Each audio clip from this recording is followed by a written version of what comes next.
Decía el filósofo Martin Heidegger que el ser humano es un ser para la muerte, porque la muerte es lo más propio, lo más inevitable. Podemos agregar, además, que es lo más personal. Yo soy, como muchos de ustedes, un individuo de más de 66 años. Saber que el tiempo que me queda es limitado me lleva a reflexionar y a desear, profundamente, seguir existiendo. La intención de estos videos es mostrar que hay una necesidad de proyectarse hacia la muerte como un ser más pleno, sin desperdicio. En este sentido, la persona que desea seguir existiendo debe reconocerse como un egonauta, un navegante del propio yo. No explora galaxias ni abismos exteriores. Es un viaje personal, que ocurre dentro de nosotros, en las regiones profundas de la conciencia y el ser. La preocupación es auténtica. Ya estoy en la recta final. He presenciado la muerte de amigos mayores, e incluso de algunos cercanos a mi edad. Como mencionamos en la primera temporada de estos videos, hay dos alternativas ante la muerte: o no hay nada, o hay algo. Si al final no hay nada, entonces no hay mucho más que decir. Me encojo de hombros y me columpio en la hamaca, sin preocupaciones, convencido de que todo se va al carajo. Pero si al final hay algo, entonces debo concentrarme y pensar en la forma de partir del modo más pleno posible. Porque soy yo quien llevará a cabo ese cambio final, ese viaje, o lo que sea que venga. Ya hablamos de los atributos de un alma bien construida, y de algunos peligros ontológicos. Debemos continuar en este ensayo, con esta reflexión. La soteriología que empleamos aquí no es la convencional. Soter es una palabra griega que significa literalmente salvador o liberador.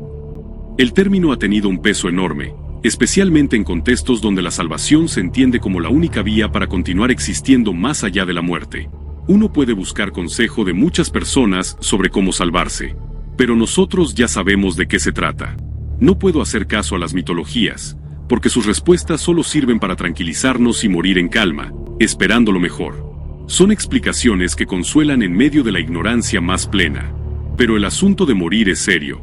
Convertirse en nada no es un juego. Me quedan pocos años, y tengo que evitar estos peligros ontológicos, como son las explicaciones mitológicas de lo que nos sucede en el más allá, que solo me distraen de la verdadera tarea, que es la metasupervivencia. Hay otra falacia que debemos señalar: el uso del testimonio como prueba. Existen miles de relatos de milagros y sobre acontecimientos espectaculares vinculados con la salvación, pero siguen siendo testimonios. Como dice el libro, si yo doy testimonio acerca de mí mismo, mi testimonio no es verdadero. Juan 5:31. Esto aclara que el testimonio individual, y por extensión, el colectivo, no basta para probar la verdad de algo. Es una falacia similar a la ad populum. Es un razonamiento erróneo o falacia porque escuchar que muchos afirman que algo es cierto, no lo hace verdadero. No hay control de calidad en lo que se conoce, y el instinto gregario hace que nos rindamos en las afirmaciones del colectivo. ¿Voy a apostar mi alma en base a lo que otros promueven? El testimonio no constituye una prueba necesaria de nada. No puedo aceptar como ciertos los testimonios de experiencias cercanas a la muerte. Esas vivencias no fueron mías. Además, durante la muerte clínica el cuerpo libera un cóctel bioquímico al cerebro que puede inducir alucinaciones. Las experiencias cercanas a la muerte presentan características notablemente similares a las de una experiencia psicodélica, tanto desde el punto de vista fenomenológico como neuroquímico. Desde una perspectiva fenomenológica, quienes atraviesan una experiencia cercana a la muerte suelen describir vivencias intensas que se asemejan a las provocadas por sustancias psicodélicas. Disolución del ego, sensaciones de unidad con el universo, visiones vívidas, distorsión del tiempo y el espacio, y estados emocionales extremos, como paz, éxtasis o terror. Es común la percepción de flotar fuera del cuerpo, transitar por un túnel hacia una luz brillante, posiblemente relacionada con alteraciones del nervio óptico, o experimentar una revisión acelerada de la vida. Estas sensaciones suelen ir acompañadas de una profunda intensidad subjetiva y una llamativa ausencia de dolor.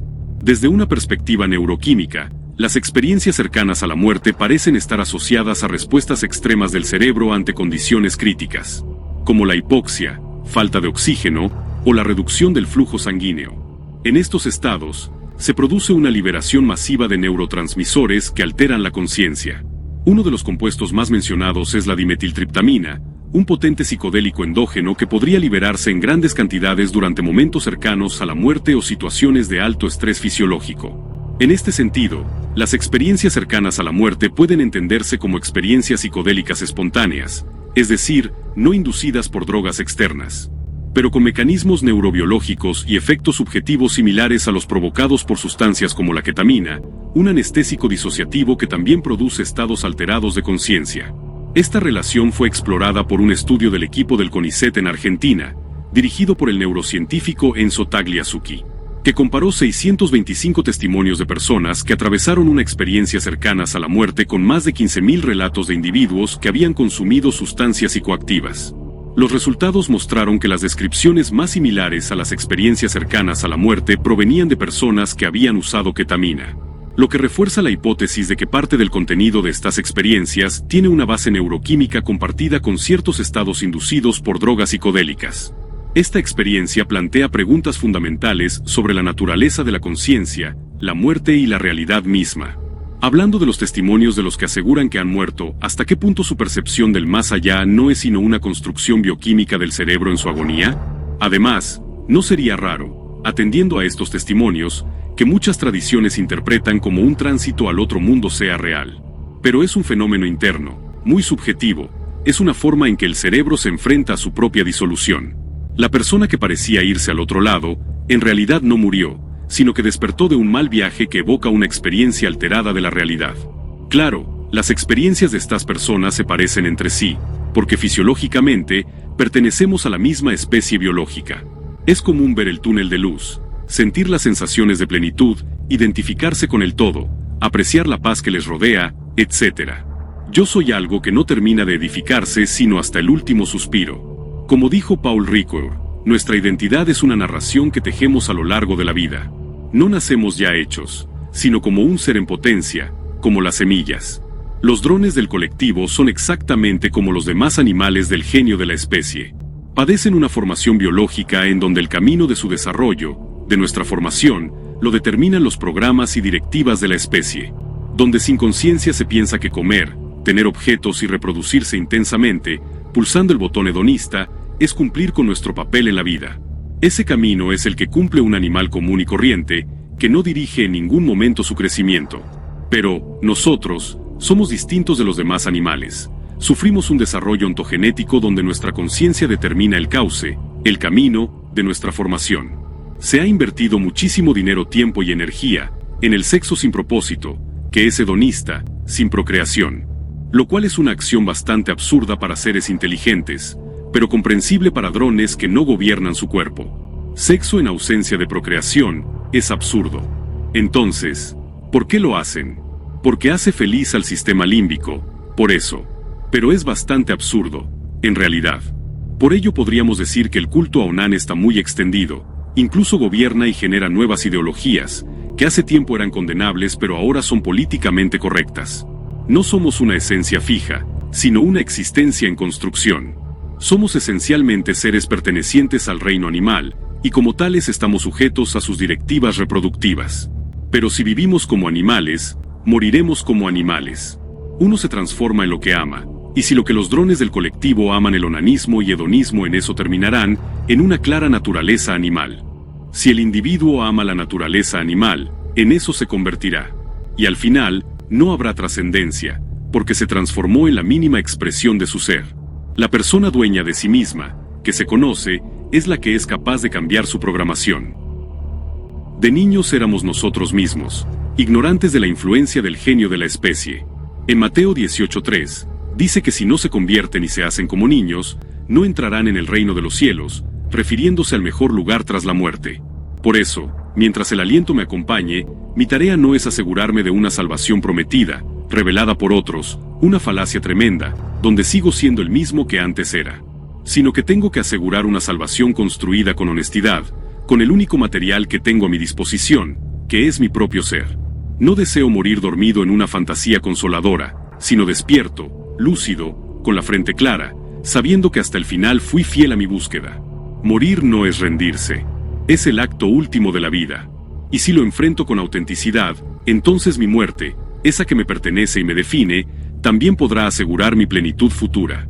Porque no se trata de durar más, sino de ser más. Y en ese ser, que no cesa de hacerse, encontremos algo más profundo que la esperanza, la oportunidad real de seguir existiendo. En nuestra aventura como egonautas, Explorando las regiones profundas de la conciencia y del ser, descubrimos que siempre ha existido una forma de soteriología, un discurso sobre la salvación que no se emplea como herramienta, sino que se impone como una verdad absoluta. No se utiliza como un mapa flexible, útil para la orientación provisional del alma, sino que pretende ser el territorio mismo, la realidad última, innegable, cerrada. Se confunde el símbolo con la cosa simbolizada, el relato con el destino. Y esto es grave, porque en lugar de comprender estas soteriologías como construcciones humanas, como fenómenos culturales que pueden analizarse, se las eleva al nivel del noúmeno kantiano. Esa realidad incognoscible que está más allá de toda experiencia posible, revelada por seres mitológicos. Se toma esa revelación como verdad dada, incuestionable, y se le rinde pleitesía simplemente porque así fue dicho y por temor a sucumbir al Hades o al Tártaro. El argumento de autoridad se convierte en dogma, y el testimonio de algunos se transforma en ley para todos. Cuando una soteriología se absolutiza de este modo, deja de ser una vía para el autoconocimiento y se convierte en un dispositivo de obediencia. No invita a la transformación interior, sino a la sumisión. En lugar de abrir preguntas, las clausura. En lugar de despertar, adormece.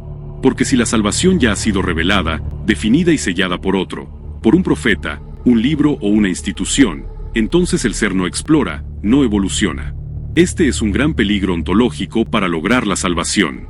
El egonauta se guía por su propia razón, sin delegarla en autoridades externas.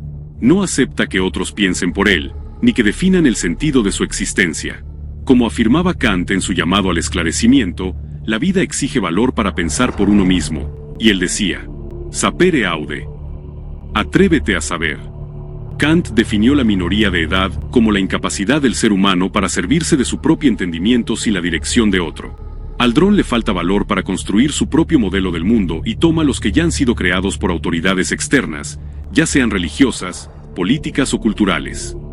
La exhortación kantiana de atreverse a saber, sapere aude, es una exhortación para que tengan el valor de crear sus propios modelos de la realidad. Heidegger muestra algo muy semejante cuando describe una condición del individuo. Suele vivir bajo el dominio de los modelos de la realidad del Das Man, el cual le dice qué hacer, qué pensar, incluso cómo es el territorio de la realidad. Y el drone del colectivo, sumido en su onánico hedonismo, no se atreve a tener una existencia auténtica. En ambos pensadores, Kant y Heidegger, se percibe una preocupación profunda por la autonomía del sujeto y esa tendencia a renunciar a ella. Es decir, ten el coraje de usar tu propia razón, dejar de ser un dron del colectivo y salir de la minoría de edad intelectual en la que tantos permanecen por comodidad o temor. La verdadera soteriología natural debería funcionar como una brújula, no como una celda. Debería ayudarnos a caminar hacia una vida más lúcida, más coherente con nuestra finitud y nuestra posibilidad de plenitud, no a refugiarnos en ficciones reconfortantes. Por ello, en el siguiente capítulo, hablaremos de la ontopenia del Cristo canónico. La palabra ontopenia la acuñamos inspirándonos en la condición de la osteopenia, enfermedad que se caracteriza por tener una densidad ósea muy baja, produciendo huesos débiles que no ayudan a la vida. La ontopenia obtiene su significado a partir de sus raíces. Onto viene del griego antus, que significa ser o ente. Y penia también viene del griego, penia, y significa falta o carencia. Entonces, ontopenia podría entenderse literalmente como enfermedad del ser, que padece de un déficit ontológico, o un ser muy empobrecido. Es la persona que se dejó atrapar por los peligros ontológicos, y no creció, y su ser en lugar de ser pleno es anémico, garantizando que tras la muerte no lleve nada consigo, y si es nada, desaparece. Su vibración de resonancia, su firma existencial es demasiado pobre, desahuciado. Sería una especie de empobrecimiento del ser, un ser que peligra a desaparecer tras la muerte porque no tiene un alma bien construida. Un mapa erróneo impuesto como realidad, aceptándolo por temor, es un engaño terrible, porque condena al individuo a existir en su mínima expresión.